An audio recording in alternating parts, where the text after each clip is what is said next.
এই ৰিয়ান পৰাগক দেখিছ? ৰিয়ান পৰাগক দেখিছ তোমালোকে? ছানৰাইজ হায়দৰাবাদক হৰুৱাই কেনেকে খলিফাই তোলাই গ'ল চাইছত নাই? ইয়াক কয় ৰিয়ান পৰাগ কেপ্টেইনচি। অসমন্তান হয় ভাই, অসমন্তান। কেনেকে কেপ্টেইনচি কৰিব লাগে জানে ৰিয়ান পৰাগে, গম পাইছ নাই? এই তোৰ পৰাবিলাক কেলা ক'ৰ মানুহ হয় নাজানো কেলা।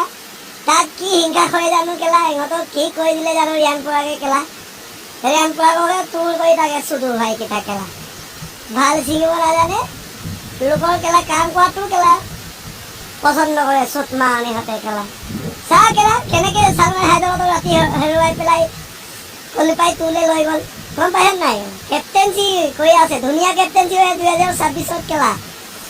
এবাৰ হৈছে কেপ্টেইনচি কৰা, কেনেকে ধুনীয়াকে কেপ্টেইনচি কৰি আছে চাইছ নাই? তহঁতে তোল কৰি থাকে চুদু ভাইকেইটাই কেলা। চাবি ৰিয়ান পৰাগ কেনেকুৱা মানুহ হয় কেলা, আমাৰ অসমৰ হয় কেলা, অসম সন্তান হয়। তাক লৈ আমি অনুভৱ কৰোঁ, গৌৰৱ কৰোঁ, গম পাইছ নাই? এনেই তোল কৰি লাভ নাই তাৰ আগত কেলা, গম পাইছ নাই? All the best Riyan Parag. কাৰো কথা নুশুনিবি, নিজৰ মতে কৰি থাক।